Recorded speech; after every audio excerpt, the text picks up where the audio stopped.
Welcome to Green TV's special edition, televising the October 15th, 2017 Arlington County Board's debate, sponsored by the Arlington County chapter of the League of Women Voters at the Arlington Central Library, located at 1015 North Quincy Street in Arlington, Virginia. I'm Angela Trusty, your host for this special episode of Green TV. This debate includes all three candidates qualified on the 2017 November ballot for Arlington County Board. Those candidates are Audrey R. Clement, Independent and Virginia Green Party member, Erik Gutshall, Democrat, Arlington County, and Charles A. McCullough II, Independent and Arlington County Green Party member. It is Green TV's policy to televise debates which include all candidates on the ballot and to cover the independents and the Green Party candidates who are in them. This year, there are three candidates qualified for the debate for Virginia governor, yet only two have been allowed in the debate. One of the primary purposes of Green TV is to advocate for the inclusion of all ballot qualified candidates to be invited to these debates. In years past, many independent candidates have watched from the audience. Green TV hopes to be able to televise debates where all candidates are included. This Arlington County Central Library is a lovely facility, available without charge to all meetings which are open to the public. The large meeting room can accommodate up to 35 people. Arlington County Board in 2016 had 152,927 registered voters. We believe that we are providing a valuable service to the community by televising this debate. And we believe that our democracy works better when the voting public is informed on all the candidates and the issues they wish to bring to the public space. We hope you will support public access television and Green TV in this endeavor. And now, let the debate begin. Welcome to the 2017 County School Board Candidates Forum. I'm Kathy Matusiak with the Arlington League of Women Voters, and we're very excited to have our 6 candidates here this evening to talk with the Arlington voters and to answer your questions. Well, perhaps not getting the publicity of state races. This is one of the most important decisions that you can make. You'll be electing representatives from the county board and the school board, and the people you select will have a profound effect on what happens right here locally to all of us. The League of Women Voters is celebrating its 97th year in serving the community, doing this kind of thing, putting on educational forums so that voters can get all the information needed to make their own decisions. The League actually began as a mighty political experiment designed to help 20 million women figure out their new responsibilities as voters and how to participate in shaping public policy. And this is what we aim to do tonight, and so we're very lucky to have all 6 candidates from our county and school board here and available to us. I'm now going to turn the evening over to Joan Port, our moderator, who will introduce the candidates and will get us started. As you can see, the county board candidate will go first. Hi, our program this evening is very simple. The candidates are going to start with a 2-minute introduction, and we're going to do that alphabetically. So it'll be Ms. Clement first, Mr. Gutshall, and then Mr. McCullough. Then we're going to open it up to questions. Now, you may have received little cards. If you want to ask a question of any of the candidates, just see Jackie standing over there. She will get you a card. Please write as legibly as possible. And I say that as someone who used to make nuns weep. I had such a horrible penmanship, but we don't want to have to sit and figure out what we think you thought you said when you thought you said it. So if you could write legibly, we will get to hopefully all of your questions. Each of the candidates will answer the question, the same question, and they will have 2 minutes. We have an intrepid team of, not intrepid, I think you're intrepid, team of timers. They will let the candidates know when they have 30 seconds left, and then they will let them know when their 2 minutes is up. If anyone continues to prattle on after 2 minutes, I have a button. The floor will open up underneath them, and they will be tuned forever in the vestibule books.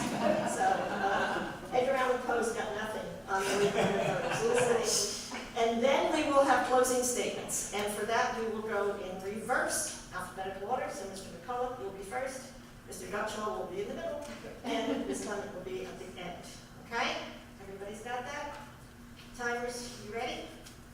Okay. Ms. Clement, you're up for your 2-minute opening. Hello. Good evening, League of Women Voters. Thank you for inviting me to this forum. Arlington is a great place to live, a fact that was made clear to me on a recent visit to neighboring McLean. the bumper-to-bumper traffic on Chain Bridge Road and monolithic skyscrapers towering over residential developments contrast sharply with Arlington's walkable neighborhood. Arlington is also one of the wealthiest counties in the U.S., but while it is paying corporations millions in taxpayer funds to stay here, small businesses struggle and too many longtime residents are being gentrified out of their homes. At 18%, Arlington's office vacancy rate is too high as federal agencies move to cheaper digs elsewhere in Northern Virginia. True, the county has recruited some high-profile corporate tenants and shaved 1% off the vacancy rate, but small businesses are hurting and are likely to hurt even more should the Trump administration's proposed budget cuts go into effect. I was unhappy the county board increased the property tax rate this year by 3.3%. Neither the government workers who live in the county nor the local entrepreneurs who rely on their business needed another tax grab on top of rising assessments.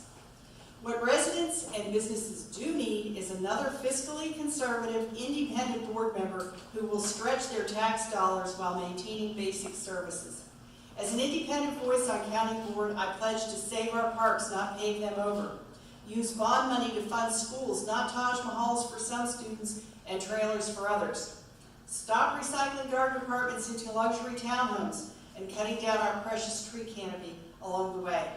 Stop the backroom deals that too often govern the decisions made by county board.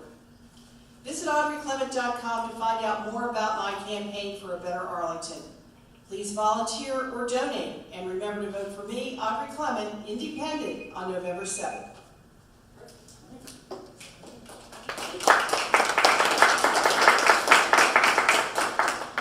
And now Erik Gutshall for 2 minutes. Opening. You can sit or come here, it's up to you. I think I'll just sit here. Thank you. So thank you everyone for this opportunity to be here this evening. It's really fantastic to see democracy, true democracy in action. We don't have enough of that, I think, going on at the national level, so it's great to know that it's alive and well right here in Arlington. My name's Erik Gutshall, and I'm focused on the future, and I'm asking for your vote for Arlington County Board on November 7th. The reason I'm running is because I've been in Arlington now with my family for just about 22 years, and I believe that we have a fantastic quality of life. Our girls go to wonderful, excellent schools. I've had the opportunity to start and grow a successful small business. I've also had the opportunity to serve my community, currently as chair of the Planning Commission, formerly on the Transportation Commission, as liaison to the Economic Development Commission.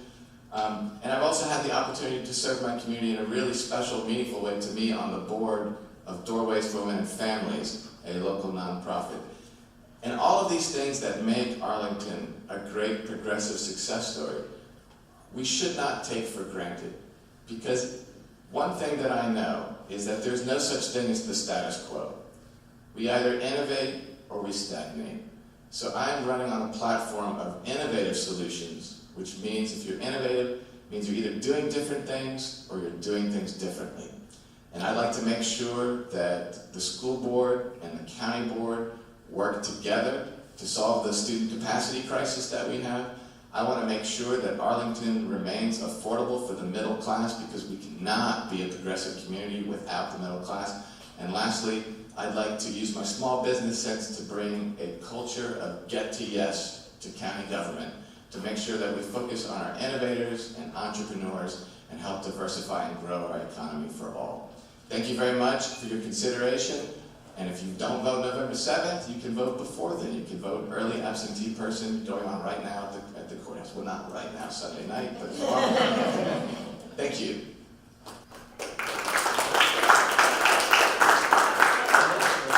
As the son of a minister, I can't help but be standing up in front of the crowd on Sunday.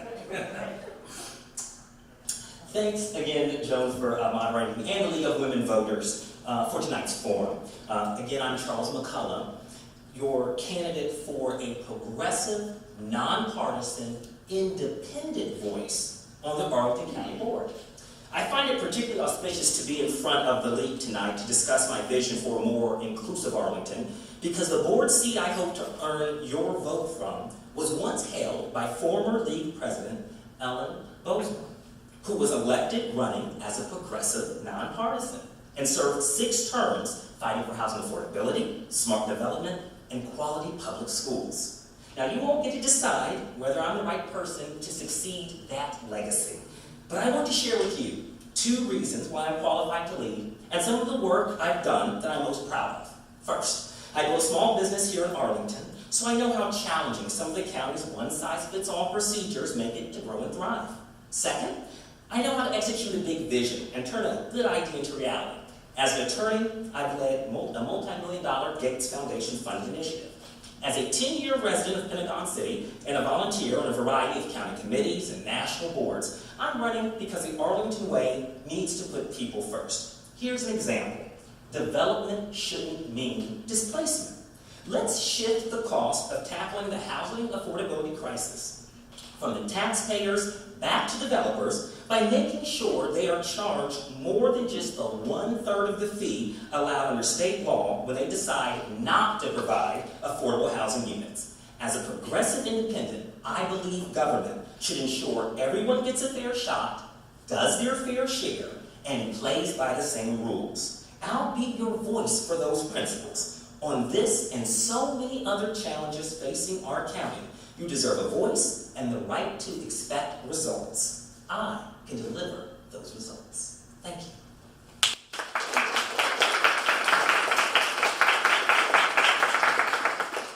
Perfect timing, perfect timing. Okay, the first question, we will also go alphabetically for this one, then we're going to mix it up. So Ms. Clement, you're up first. The question, and these are from league members, but again, remember, see Jackie if you want to write a question. What is your strategy for improving transportation within Arlington County, particularly along Columbia Pike, Lee Highway, and those north-south links we all love? Well, I think that's an excellent question. I'm a bike commuter. I rely almost exclusively on my bike, Metro, and ART bus to get around the metropolitan area. And I want to tell you, I'm a big booster for ART, Arlington Transportation. I believe it's a great service. I believe it's underrated. But you should know that I believe earlier this year, it was determined that ART bus was the only one of, I think, only 2 regional transit providers that had an increase in ridership over the past year. That said, there is room for improvement, and it is the case that more improvement can probably be achieved along the pike than anywhere else. I like an initiative that Arlington plans to undertake to provide premium bus service along the pike that will result in a continuous ride from Pentagon City to Bailey's Crossroads. So I'm all for promoting that initiative. There has also been a lot of concern expressed about the inadequacy of north-south bus service throughout the county. I think that could be improved, but it's already, in my opinion, quite good. I routinely use the 41, the 42, the 45 bus to get from the pike to areas north in the county, and I've done this during my campaign. As a matter of fact, I don't own a car. I used to use Zipcar to get around during the campaign, but now I use ART bus exclusively to get around during the campaign, to do things like drop literature and go to events. So whereas I think that there is room for improvement for ART bus around in the county and along the pike, I think we should credit the county with the achievements that it has already realized. Thank you for the question. It actually gets, I think, to the heart of what has made Arlington successful, which is our smart growth strategy and our transit-oriented development. And I think that any question that on transportation, first off, I would be remiss if I didn't mention Metro and the fact that Metro is the very bedrock of our transportation network. And we have to make sure that we work with our regional partners to come up with a new and sustainable funding source for Metro. But with respect specifically to transportation within the county, I would use my experience from the Transportation Commission working with the Master Transportation Plan and focus on what's known as the 3 C's. and that's capacity, connectivity, and comfort. So capacity means, do we have enough seats for folks that want to get places? Connectivity means, can you get where you want to go, as Audrey just described, in a reasonable amount of time without having to transfer too often? And of course, comfort means, is it a viable option? Does it fit your lifestyle? Is it sufficient in a way that enough people are going to choose that? I don't believe that Arlington's future will be secure if our transportation choices are based on having no other choice. Using public transit should not be for second-class citizens and a second-class experience. It's extremely important, in particular on the Pike, where we have a great opportunity here to fulfill the vision in the Pike plan as a main street based on transit, to invest in the kind of transit system that comes when you want it, goes where you need it to go, and is comfortable in the way that nobody wants to sit out on the corner in the pouring rain and wait for a bus that may or may not come. And here's the key thing about investing in transportation infrastructure. We are smart when we are just ahead of the curve. Thank you. That was an excellent question. As someone who's actually sat out there in that rain waiting for that bus, yeah, I sympathize exactly with that. Columbia Pike, Lee Highway, moving north-south. Columbia Pike, absolutely atrocious how the folks along Columbia Pike were left without a viable option, no matter what your feeling was about the streetcar, that for that long, that those communities along Columbia Pike were ignored. That's just unacceptable in a place like Arlington. Columbia Pike needs a real, viable mass transit solution. You know, I went to a recent meeting with WMATA looking at how they're going to rework the 16 bus unified and provide a little bit more streamlined transportation there. But it didn't go far enough because it really didn't necessarily listen to the community, in my opinion. I was like, well, geez, are you going to have longer buses? They're like, oh no, well, we decide on articulated buses later. We don't have enough money for that right now. See, we need to think about those things. If we're going to encourage people to get on the bus, we need to make sure that it's a bus that actually can hold the amount of people we know are going down Columbia Pike. Metro, if we're going to give them a dedicated funding source, we need to make sure they are accountable first. Better safety and better service. We can't just hand them a dedicated funding allotment. Talking about Lee Highway, this goes to what I'm saying about listening to community. I love that Lee Highway vision study. It needs to be implemented, and you know what's best about that? It came from the Lee Highway Alliance, starting with communities there saying, these are our concerns, let's make sure we can implement them. That's what I'm going to do on the county board. Now let's talk about my last 30 seconds about trying to go north and south. One time I tried to do it, I looked into my phone and said, Charles, if you do mass transit, it's going to take you an hour and 40 minutes. Charles, if you walk, it's going to take you an hour and 20. Well, I do believe in multimodal transit, so I do like a walkable Arlington, but that's a bit much. So what we need to do is, as we're encouraging businesses, as we're encouraging businesses, we have to encourage startup transportation businesses like Sprint. This question, Mr. Gutshall, you'll start, Mr. McCullough, and Ms. Clement, and it's short and sweet. How will you promote renewable energy in Arlington? I think the chief way to promote renewable energy is to focus more strongly on that when the upcoming review of our community energy plan. So Arlington has a long tradition of planning things out and then implementing them. What's happened with the community energy plan, actually, though, is that technology has advanced even more rapidly than we could have foreseen when we first developed that plan. So what we need to do is we need to get our plans and our policies caught up with where technology and the cost structure is. I think right now, one of the things, some of the ideas that I hear that are very attractive to look at are removing those barriers to installing solar, whether it be on private property, public property, on top of tall buildings, or on top of single-family homes.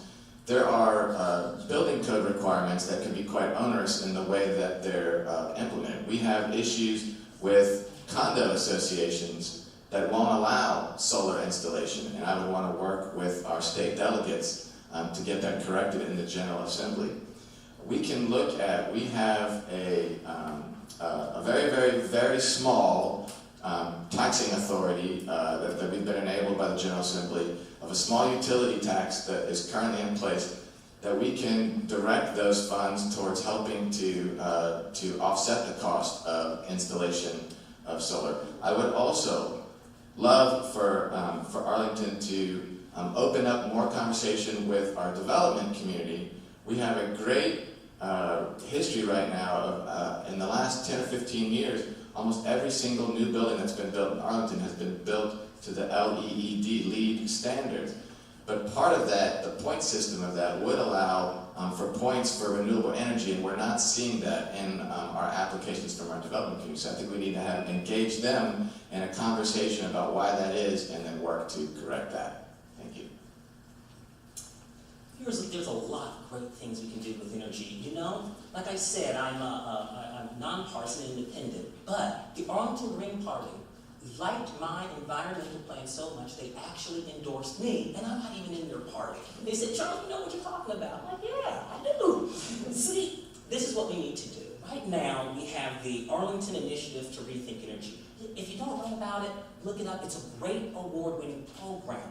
But we need to do more to help it along. I think we can help it along in a way that actually doesn't mean that we need to look at raising taxes, that residential utility tax or anything like that. And plus, that gets a little tricky because the state assembly has capped that, and it's one of those sin taxes. So the more good we do, actually the less money that we get from the residential utility tax. So instead, I'm going to use my experience working with grant companies, which I did as an attorney, and which I did as an embassy staffer, to see what are different ways we can fund. We can look to provide more sustainable funding for that AIR initiative that we have in Arlington through sustainable grant type programs. That doesn't cost us anything as taxpayers. A little bit more about that AIR program.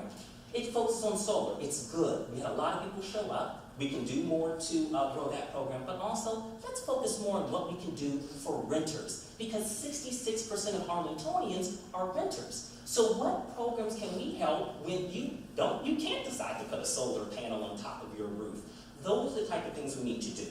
With regard to the community energy plan, Erik hit it right on. It's old, it's big, it needs to be redone. So what I'm doing is let's first focus on what we can do to make sure we bring the standards up to it's called IECC, that's just fancy environmental talk to say that we have newer standards for what we're going to be asking for building requirements. And we need to bring our code up to there.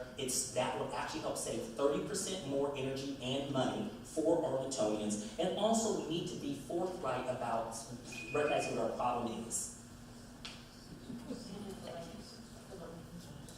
Well, first of all, that is an excellent question. I'm a staunch environmentalist. And I know from my travels in environmental circles that about 5 years ago, the county adopted something called the Community Energy Plan, which embodied a number of renewable energy features. This plan was endorsed by the Arlington Green Party at the time with reservations. The principal reservation was nothing in the plan itself, but a sincere doubt that it could be implemented without the buy-in of Dominion Energy, which controls energy distribution in this state. And I believe that their cynicism has been borne out. Virginia currently, I believe, still has no operable windmills. It does have some solar facilities of a very limited nature. We do know that Dominion purchased an offshore windmill lease area from the federal government for the purpose of limiting competition or preventing competition from other energy providers. It recently indicated that it was going to initiate some type of a windmill project, wind turbine project off in that lease area, but it's of extremely limited nature. In the press release announcing this initiative, it claimed that it was stymied by technical difficulties. My concern about that response is that other energy providers on the East Coast have implemented massive wind turbine facilities off the coast, and so I'm very dubious of Dominion's motives. I think one of the things that Arlington County can do in the meantime is pledged to install renewable energy on all public buildings that are undergoing renovation. Right now, the only renewable energy we see is on new buildings. Thank you. Mr. McCullough, you'll be first at bat this time, and then Ms. Clement, and then Mr. Gutshall. Okay, this person wants to know how active you've been in the community. What county commissions or committees have you served on in the past 5 years? Thank you. I've served within the county. I've served in a variety of capacities. So we'll start with the county commissions that I've served on. I served on the South Arlington Working Group, which is a working group that was used to help cite where TJ would be, the new TJ facility would be, and help with that decision. And I was very happy to do that because I would serve on a board of education. So to be able to bring that insight, not only to that particular instance, but to be able to bring it to the county, I think is necessary. Because as you all understand, we need to make sure we're building our schools in a cost-efficient manner, and in a way that can actually address our capacity needs. And I have that background information to do that, having served on a board of education.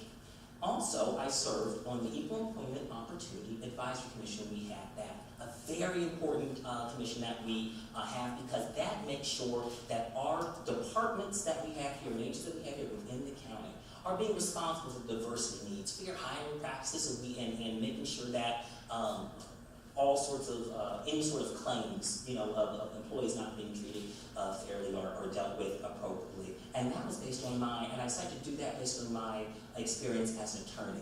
But you know what else I've done for Arlington? I served on the United States Postal Service Federal Credit Union Board of Directors. And you're saying, Charles, but that's a national role. But you know what? As someone who's lived in Arlington and lives in a place that could barely fit this table, I understood what that 2008 housing crisis was personally. And understood what it meant to see people lose their homes. So when I was on that board, I took my knowledge of Arlington to make sure that we called off the dogs when it came to foreclosures and all that kind of stuff, that we had fair loan practices. So I know that work at the national level benefited Arlingtonians. And that's the type of community focus I want to bring to you. Thank you for the question. And I think it's actually very important, because a lot of what we do in Arlington, while even when we're looking forward, it's also based on an understanding of the past, because you can't really understand where we're going if you don't know where you've been and where you're coming from. And so that's why I feel very privileged to be able to actually have the opportunity to serve on the county board and to earn your vote. Because when I look back at how I got here, just a few years ago, I would never have imagined that I'd be here asking for your vote for county board. And the way that I got here has just been through progressive, successive involvement. It started as getting involved in my civic association. I was a civic association president. I then was served on some county site plan review committees looking at development projects in the Clarendon area. That turned into an appointment on the Planning Commission. Within the Planning Commission, I served as chair of our Zoning Review Committee. I'm currently chair of the Planning Commission. I've been liaison to the Economic Development Commission, and I've also served on the Transportation Commission. I've also, outside of strictly county work, I think I bring a perspective, having had a small business and being actively engaged for several years now with the Chamber of Commerce on their Government Affairs Committee.